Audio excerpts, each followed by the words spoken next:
मित्रांनो नमस्कार. वास्तू तथास्तूमध्ये आपल्या सगळ्यांचं हार्दिक स्वागत असो. श्रावण महिन्याची सुरुवात होती आणि श्रावण महिन्याची सुरुवात ही आषाढ अमावस्येने होती. आषाढ महिना संपताच सुरू होतो तो श्रावण आणि याची सांगता होत असते अमावस्येच्या दिवशी. बघा, आपल्या हिंदू परंपरेमध्ये, संस्कृतीमध्ये आपल्या पूर्वज इतके ज्ञानी आणि इतकं त्यांचं नॉलेज सॉलिड होतं की त्यांनी या सणावाराच्या निमित्ताने इतक्या चांगल्या चांगल्या गोष्टींना न्याय दिलेला आहे आणि त्या त्या गोष्टींची व्हॅल्यू आपल्या आयुष्यात राहावी म्हणून सणवाराची किती सुंदर पैकी त्यांनी मांडणी आखणी केली आहे की आपल्याला पारंपरिक पद्धतीने पुढे जावंच लागतं. बघा, आपल्याकडे बैल पोळा, बैलाची पूजा करण्यासाठी आहे. करेक्टली. राखी पौर्णिमा, भाऊबीज, भाऊ बहीण यांचं नातं जपण्यासाठी. दिवाळी हा सण नवरा बायको आणि घरातील सर्व कुटुंबांसाठी. खंडोबासाठी नवरात्र दिलेलं आहे, बरोबर. त्याचबरोबर देवीसाठी सुद्धा नवरात्र दिलेलं आहे. म्हणजे या सगळ्यांचं आपण एकंदरीत पाहता श्री शंभू शंकरासाठी श्रावणी सोमवार आणि शिवरात्र सुद्धा दिले, महाशिवरात्र दिले. म्हणजे सगळ्यांना न्याय दिलेला आहे. मान सन्मान ठेवण्यासाठी बरोबर त्याच दिवशी आपल्याला पितरांची जी अमावस्या पितृपक्ष आहे त्याही दिवशी पितरांना मान ठेवलेला आहे. वर्षभरामध्ये किती छान छान पैकी सणवार आणि सगळ्या गोष्टींची आखणी व्यवस्थित केली आहे. तर आता आपण दीप अमावस्येच्या बाबतीमध्ये थोडक्यात माहिती घेऊयात. दिव्या दिव्या दीपत्कार, कानी कुंडल मोती हार, दिव्याला पाहून माझा नमस्कार. दिवा लागू दे देवापाशी, उजेड पडला तुळशीपाशी, माझा नमस्कार सर्व देवांपाशी. असं म्हणत आपली पिढी मोठी झाली. आणि पहिल्यांदा तुम्ही बघा, अंधारातून प्रकाशाकडे नेणारा असा जो दीप आहे म्हणजे दिवा आहे. दिव्या दिव्या दीपतकार, कानी कुंडल मोतीहार. म्हणजे आणि दिव्याला पाहून माझा नमस्कार. आपल्या संस्कृतीमध्ये या शुभंकरोतीची सुरुवातच ही सांगितलेली आहे दिव्याच्या नमस्काराने. अशी ही दीप पौर्णिमा, दिव्याच्या अमावस्यानी आपल्या श्रावणाची सुरुवात होणार आहे. त्यामुळे तुम्ही लक्षात घेतलं पाहिजे की ही श्रावणाचा जो महत्वाचा दिव्याचा सण आहे त्यामध्ये काय काय करायचं. पहिली गोष्ट, पारंपरिक पद्धतीने जे तुमचे दिवे आहेत म्हणजे आजी आजोबांपासून लांबण दिवे असतील, तेलाचे दिवे असतील, समया, चांदीच्या, पितळेच्या, तांब्याच्या, सगळे तुम्ही आता काढायचे, स्वच्छ त्या दिवशी घासायचे, धुवायचे, चकचकीत करायचे. कारण आता काय झालंय, एक समय आणि छोटस निरांजन सोडता सध्या दिवे घरात लागत नाहीत. कारण ऑलरेडी लाईट्स लागलेले आहेत, भरपूर लाईट्स लागलेले आहेत, करेक्ट. त्यामुळे दिवे कमी झालेत. मेणबत्त्या, पणत्या, अशा, त्यानंतर ना बल्ब, नंतर ट्यूबलाईट नंतर एलईडीचे लाईट, एलईडी पॅनल्स, असे सगळे एक एक एक एक गोष्टी होत गेल्या. त्यामुळे खरे दिवे मागे पडले, बरोबर.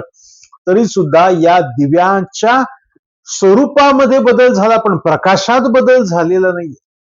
पूर्वी समईचा दिवा होता, पूर्वी लांबण दिवे होते, हंडीमधले दिवे होते. आता काय झाले, लाईट्स आलेले.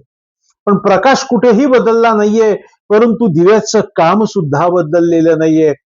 अंधाराकडून प्रकाशाकडे नेण्याचं काम आपल्याला हा दिवा करत असतो. या दीपपूजनाने आपल्या सर्व सणवारांची सुरुवात व्हावी म्हणून ही आषाढ दीप अमावस्या आहे. मी या दिवशी तुम्ही काय करायचं, पारंपरिक सर्व दिवे काढायचे आहेत, बरोबर. ते सर्व दिवे काढायचे आहेत, स्वच्छ धुवायचे आहेत आणि त्यांना पाटावरती मांडून छानपैकी सुशोभित करायचंय. मांडणी सुंदर पाहिजे.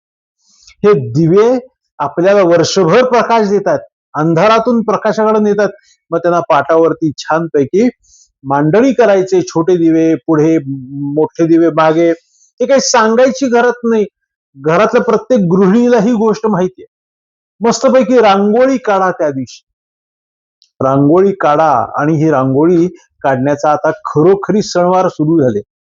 त्यामुळे त्या पाटाच्या समोर छानपैकी रांगोळी काढा आणि दिवे आपल्याला त्या दिवशी लावायचे नसतात, त्यांना शांत ठेवायचे असतात. म्हणून त्या दिवशी तुम्ही काय करायचंय, अष्टगंध किंवा हळद कुंकू अक्षदा फुलं यांनी व्हायची आहेत आणि अष्टगंधानी प्रत्येकाला या बोटानी त्या दिव्यावरती लावा. आणि खरोखरी देवाचं पूजन आपण ज्या पद्धतीने करतो तसंच दीपपूजन तुम्हाला करायचंय. कारण लक्षात घ्या, आणि मुलांनाही हे दीपपूजन करताना माहिती द्या की दिव्याची अमावस्या म्हणून दिव्याचं पूजन होणं गरजेचं आहे. आलं का लक्षात? त्यामुळे दीप अमावस्येला खूप खूप महत्व आहे. बर, आता हे पारंपरिक दिव्यांचं पूजन जेव्हा आपण होतो त्याला नैवेद्य आहे. बऱ्याच वेळेला तिथे आपल्याला हार फुले व्हायचीच आहेत. त्यानंतर आपण अक्षदा व्हायच्या आहेत, मनोभावे प्रार्थना करायची, जसं आपण शुभं करोती म्हणतो तसं या सगळ्या गोष्टी आपल्याला करायच्याच आहेत. याचबरोबर तुम्ही लक्षात ठेवा, आता हे मागच्या पिढीतले दिवे होते, परंतु रोज तुम्हाला मला जो प्रकाश देतोय दिवा, जो आपल्या डोक्यावर आहे, आपल्या आजूबाजूला, त्यांचं पूजन कोण करणार? आपणच ना. खरं ते त्या ट्यूब, लाईट, एलईडीचे पॅनल्स, बल्ब हे सुद्धा आपले दिवेच आहेत आणि जे आत्ता खरोखरी प्रकाश देतात. मग काय करायचंय? दिव्याच्या अमावस्येच्या आदल्या दिवशी किंवा दिव्याच्या अमावस्येच्या सुरुवातीला सकाळ सकाळ पहिल्यांदा घरातले ट्यूब, लाईट, फॅन, बल्ब सगळे स्वच्छ पुसा. ओल्या कापडानी नको, तडकतील, कारण तुम्ही लगेच लावणार आहात. साधारणतः ब्रश मारा म्हणजे सगळी डस्ट निघून जाईल आणि कोरड्या फडक्याने सगळे दिवे स्वच्छ करा. त्या निमित्ताने श्रावणाची सुरुवात स्वच्छतेची होईल. त्यामुळे दीप अमावस्येला ज्या दिव्यांची खरोखरी आजची गरज आहे ते दिवे स्वच्छ करा. बल्ब गेले असतील तर बदला. ट्यूबलाईट जर अशा मंद झाले असतील तर बदलून टाका आणि घर तेजोमयी प्रकाशमयी करा. तुम्हाला खरोखरीच श्रावण महिना सुरू झाल्याचा लाभ दिसायला सुरुवात होऊन जाईल. मग श्रावण महिना म्हणजे बघा, पुरणपोळी, पंचपक्वान्न, अगदी गौरी गणपती पर्यंत वजन वाढत राहतं. काही काळजी करू नका. कालच मी ऐकलं पुरणपोळी खाल्ल्याने वजन कमी होतं. व्हिडिओ करणार आहे मी या विषयावर. त्यामुळे दिव्याची अमावस्या छानपैकी पूजन करा आणि दिव्याला नमस्कार करा की आमच्या सगळ्यांच्या आयुष्यातील अंधार तू काढून टाकतोयस. शतशः तुला नमन. सहकुटुंब, सहपरिवार हे दिव्या आम्ही तुला, हे दीप देवता आम्ही तुला नमस्कार करतो. वास्तू तथास्तू मध्ये एक स्पेशल दिवा आहे जो तुम्ही मागवू शकता. ह्याला म्हणतात वास्तुशुद्धी लॅम्प. बघा, हा अतिशय सुंदर आहे. याच्यामध्ये कापूर ठेवण्यासाठी जागा आहे. याच्यामध्ये आपण पाहू शकता की हा दिवा लावण्यासाठी, तेलाचा दिवा लावण्यासाठी, वात लावण्यासाठी, आणि हा दिवा 8 यंत्रांसहित घरामध्ये प्रकाशित होतो. असा हा सुंदर तुम्ही दिवा बघू शकता. याला छानपैकी स्टीलची अशी आहे आणि जबरदस्त मेटल आहे. तुम्हाला मी वाजून दाखवतो. बघा, परफेक्ट मेटल आहे. कापुराची, भीमसेनी कापुराची डबी सुद्धा यावर दिली जाते. आता दिव्याची अमावस्या साजरी करताना बऱ्याच वेळा प्रश्न असा येतो की दिवे त्या दिवशी लावायचे का?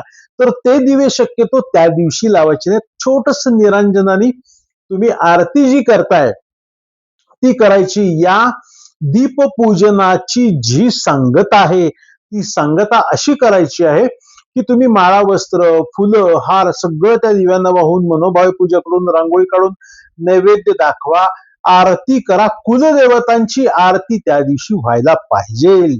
त्यामुळे तोही अमावस्या असला तरी एक आपल्या कुळधर्म कुळाचारातील सण आहे असं समजून आपण तो सण साजरा करायचा आहे. तर तुमच्या सगळ्यांना श्रावणाच्या हार्दिक शुभेच्छा. वास्तू तथास्तूचे प्रॉडक्ट ऑफर सुरू आहेत 15 ऑगस्ट पर्यंत. कॉल करा 9021 900 600 आणि श्रावण महिन्याच्या आपल्या सगळ्यांना हार्दिक शुभेच्छा. व्हिडिओ कसा कमेंट बॉक्स मध्ये टाका, कसा वाटला. शुभम भवतु, शुभ आशीर्वाद.